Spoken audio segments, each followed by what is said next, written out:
ejemplo, es una deriva decadentista en términos epistemológicos, porque si yo digo, y en términos políticos también, ¿no? Porque si yo digo, la realidad no se puede conocer, la realidad no existe, todo lo que existe son perspectivas subjetivas de cada individuo, ¿no? Yo puedo decir, bueno, no sé, la explotación en el capitalismo no existe, porque para mí el capitalismo es bueno, ¿no? Entonces, ¿quién me va a venir a discutir a mí desde mi subjetividad y desde mi percepción subjetiva que el capitalismo es bueno? Nadie, ¿no? Entonces, no nos podemos poner de acuerdo sobre cuál es el estatus de la realidad, no nos podemos poner de acuerdo tampoco sobre qué connotaciones atribuirle a esa realidad.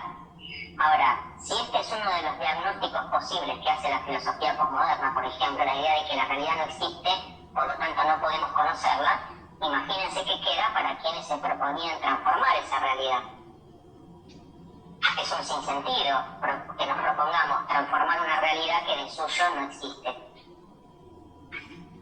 ¿no? Entonces, desde muchos puntos de vista, la posmodernidad viene a decirnos: la modernidad se acabó, todas las certezas que nos hizo creer la modernidad eran una falacia, y lo que nos queda es esto: no podemos conocer, no podemos determinar cuál es la realidad que nos rodea, nuestra razón y nuestra ciencia es impotente para lidiar con el mundo, es incapaz de intervenir eficazmente en el mundo.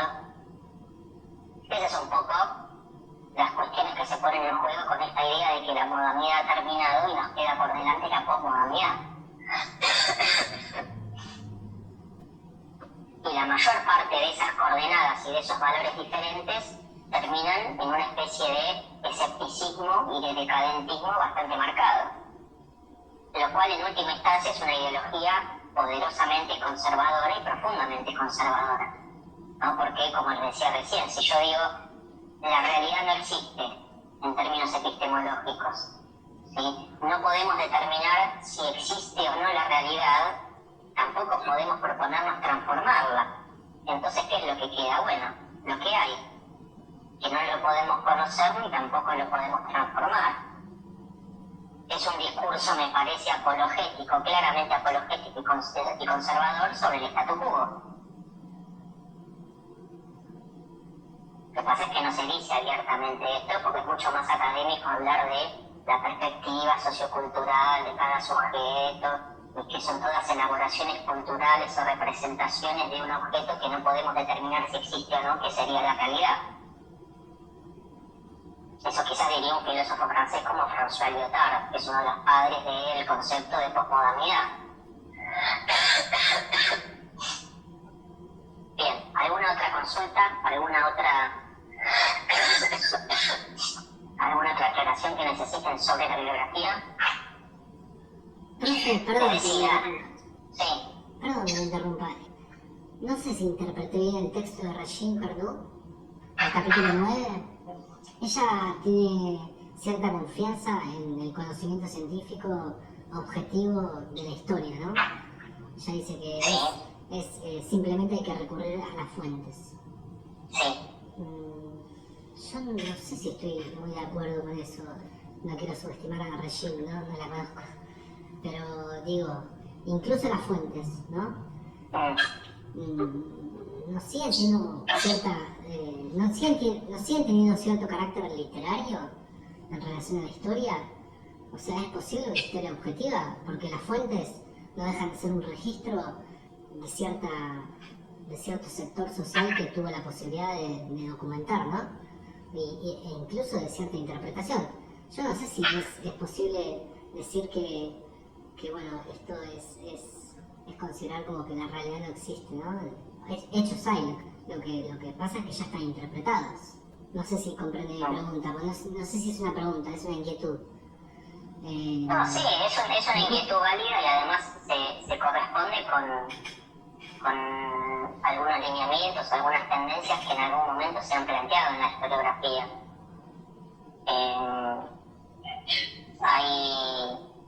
Hay un historiador y filósofo, Hayden White, que dice que es una disciplina estrictamente literaria, tendría que ser, digamos, homologable con la literatura, porque nos es imposible acceder a un supuesto trasfondo de realidad cronológica o objetiva que estaría oculto de alguna manera en los documentos históricos que lee la historiografía. Yo sinceramente no coincido con esas miradas. Me parece que desde luego que no podemos caer en una suerte de empiricismo ingenuo suponiendo que los documentos que nosotros podemos llegar a leer como documentos y como fuentes históricas son totalmente transparentes y nos dicen la realidad de lo que sucede. Prácticamente desde que la historia es una disciplina o es considerada o se consolida como una disciplina científica, académica y profesional, hay toda una reflexión sobre la crítica documental que es necesaria para que el conocimiento elaborado por parte de los historiadores pueda ser un conocimiento científicamente válido.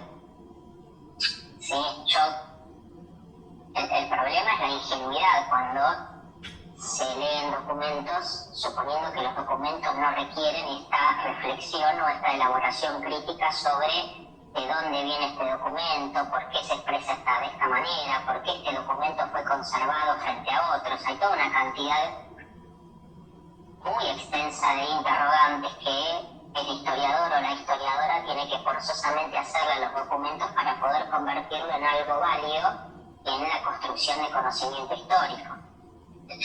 Pero de alguna manera, en función de esta complejidad que tienen los documentos, tirar todo por la borda me parece como una apuesta que de alguna manera recupera un poco este escepticismo sobre el conocimiento humano que yo les mencionaba hace un ratito, que es propio de la filosofía y de las propuestas de tipo postmodernas en el campo de las ciencias humanas y sociales.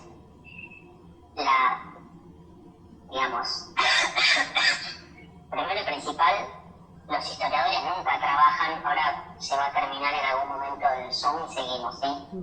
Los historiadores y las historiadoras nunca trabajan con un solo documento escrito, siempre trabajan con un repertorio documental que puede ser bastante o más o menos amplio en función de la temática, del periodo o del problema que estén trabajando o del asunto que estén investigando. Entonces, nunca nos conformamos con leer una sola fuente y considerar que esa sola fuente documental agota todo el reflejo que nosotros queremos recuperar sobre un determinado